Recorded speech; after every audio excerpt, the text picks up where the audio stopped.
Denyut nadi suara rakyat bergema di channel ini. Tuan-tuan dan puan-puan, janganlah terlalu serius. Tenanglah, pelan-pelan. Orang Sabah bilang, palan-palan bakal.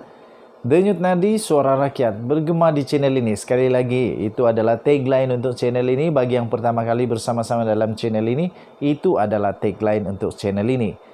Tuan-tuan dan puan-puan yang dihormati sekalian, Datuk Seri Najib Tun Razak telah dijatuhi hukuman penjara 12 tahun dan denda 210 juta ringgit yang sekarang ini bergantung sepenuhnya kepada budi bicara hakim yang arif lagi bijaksana di Mahkamah Persekutuan. Manakala isteri tercinta beliau pula, Datin Seri Rosmah Mansor, pastinya sekarang ini terkapai-kapai kepanasan kerana turun naik mahkamah. Panas bukan kerana apa, tapi panas lah kan, turun naik mahkamah penat lah tu. Iyalah, kalau kamu setuju dia turun naik mahkamah penat, kamu bagilah komen dia memang penat, ataupun denyut nadi suara rakyat bergema di channel ini, atau apa sajalah komen. Kesian jugalah. Saya pun agak kesian juga dengan Datin Seri Rosmah Mansor ni, kerana dia sudah tua, tuan-tuan dan puan-puan. Dia sudah tua dan perlu naik mahkamah. Tetapi itu semua consequence. Namanya consequence. Okey, tuan-tuan dan puan-puan. Datin Seri Rosmah Mansor kalah lagi, tuan-tuan dan puan-puan. Kali ini kalah di mahkamah. Aduh, dah banyak kali kalah Datin Seri Rosmah Mansor ni. Semua permohonan Datin Seri Rosmah Mansor semua kalah. Kecuali kes Dipak tu baru dong menang. Tapi yang ini kalah lagi. Kalah lagi, tuan-tuan dan puan-puan. Kalah nak minta gugurkan Gopal Sri Ram pun kalah. Yang ini pun kalah lagi. Tuan-tuan dan puan-puan, disahkan oleh mahkamah. Datin Seri Rosmah Mansor kalah. Rosmah Mansor gagal di dalam percubaan kedua. Rupanya ini percubaan kedua. Percubaan pertama kalah, percubaan kedua kalah lagi. Percubaan ketiga tak tahulah kalah ke menang ke. Tetapi yang pasti, disahkan Rosmah Mansor telah gagal dalam percubaan kedua untuk menarik balik hakim dalam kes pengelakan cukainya dan pengubahan wang haram, tuan-tuan dan puan-puan. Aduh, ingatkan Datuk Seri Najib Tun Razak saja yang ada kes pengelakan cukai. Rupanya Datin Seri Rosmah Mansor pun ada juga. 8x3 rupanya diorang ni. Pengubahan wang haram juga Datin Seri Rosmah Mansor telah didakwa.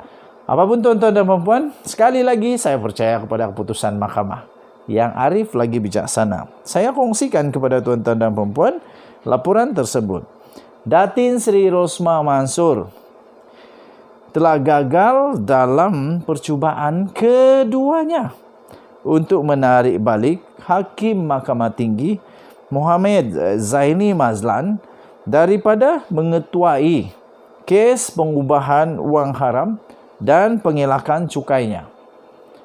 Saya senang saja, tuan-tuan dan puan-puan. Kalau tak salah, tak payah takut. Siapapun hakim, siapapun juri, kalau tak salah, tak payah takut.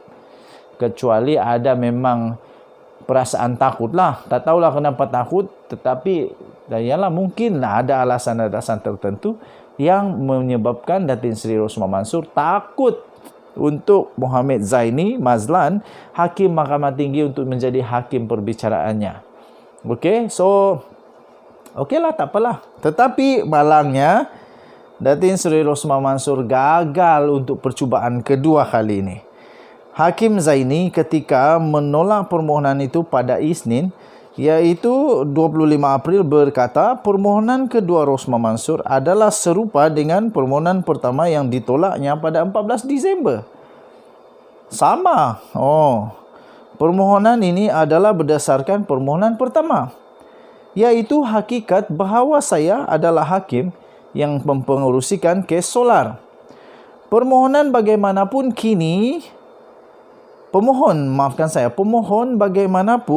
kini telah berusaha memasukkan dua lagi kes yang telah saya ketuai, iaitu pembangunan One Malaysia Development Berhad, 1MDB, kes pelucutan hakan dan kes audit laporan gangguan 1MDB. Apa yang telah dilakukan oleh pemohon dalam memasukkan 2 kes tambahan ini adalah untuk menambahkan lagi warna pada permohonannya. Pada dasarnya, bagaimanapun, alasan yang dikemukakan adalah serupa dengan permohonan yang sebelumnya. Kerana ia berkaitan dengan penglibatan saya dan keputusan yang dibuat dalam kes ini, jelas hakim tersebut.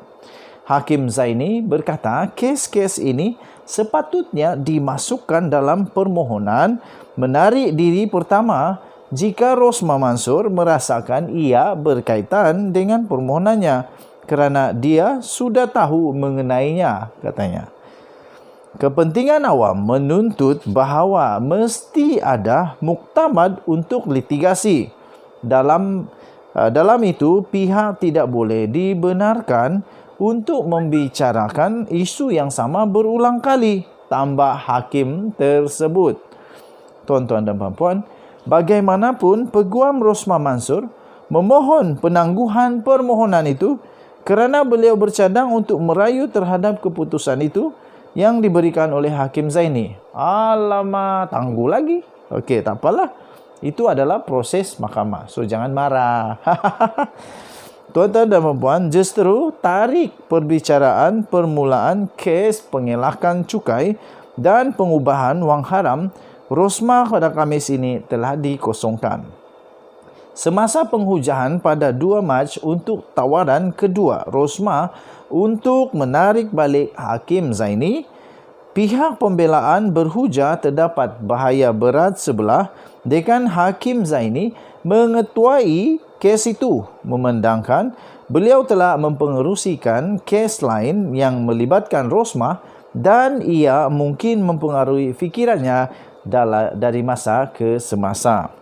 Peguam itu merujuk kepada perbicaraan rasuah sebanyak 1.25 bilion solar hybrid Rosmah dan perbicaraan gangguan laporan audit 1MDB yang melibatkan suaminya, iaitu bekas Perdana Menteri Datuk Seri Najib Tun Razak.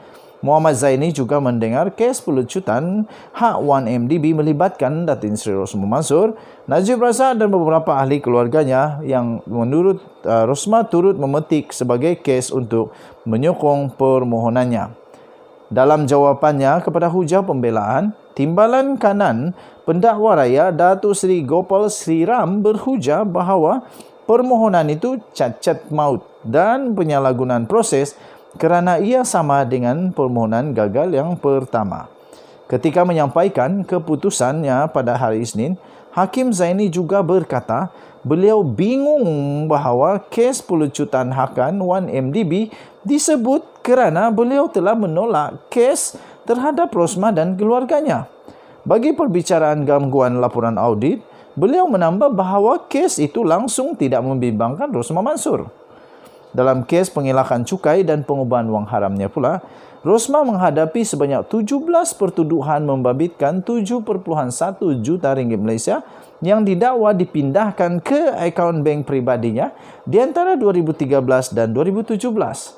Pertuduhan itu dirangka di bawah pencegahan pengubahan wang haram, pencegahan pembiayaan keganasan dan hasil daripada aktiviti haram 2001. Di bawah 8 pertuduhan yang pertama, dia didakwa terlibat dalam pengubahan wang haram dengan terlibat secara langsung dalam transaksi membabitkan hasil aktiviti yang menyalahi undang-undang berjumlah 1.1 juta ringgit Malaysia yang dimasukkan ke dalam akaunnya. Bagi pertuduhan yang ke-9 sehingga ke-12, Rosmah didakwa terlibat secara langsung dalam 227 transaksi yang membabitkan hasil aktiviti haram yang berjumlah 6 juta yang turut dimasukkan ke dalam akaunnya. Hui, banyak ni. Pada pertuduhan ke-13 sehingga ke-17 pula, tuan-tuan dan puan-puan, dia dituduh terlibat dalam pengubahan wang haram dengan gagal memfailkan penyata jumlah wang yang didepositkan ke dalam akaunnya seperti yang dikehendaki di bawah Akta Cukai Pendapatan 1967. Sementara itu, mahkamah itu juga menetapkan pada 24 Mei 2022 ini untuk pengurusan kes permohonan Rosmah Mansor untuk menarik balik bekas Hakim Mahkamah Persekutuan iaitu Gopal Sri Ram daripada mendakwa kes itu. Dia memohon penarikan diri pada Januari tahun ini. Tuan-tuan dan puan-puan, Artikel ini telah dikeluarkan di dalam satu blog ataupun laman web antarabangsa terkenal dan memang mempunyai fakta yang tepat, iaitu daripada theedgemarkets.com. Tuan-tuan dan puan-puan, dikeluarkan di dalam theedgemarket.com 25 April 2022 dengan tajuk Rosmah gagal dalam percubaan kedua untuk menarik balik hakim dalam kes pengelakan cukainya dan juga pengubahan wang haram. Denyut nadi, suara rakyat bergema di channel ini. Jangan lupa tekan butang subscribe, like dan share, komen banyak-banyak dan share kepada kawan-kawan. Kita jumpa lagi. Selamat Hari Raya Malaysia. Bye-bye.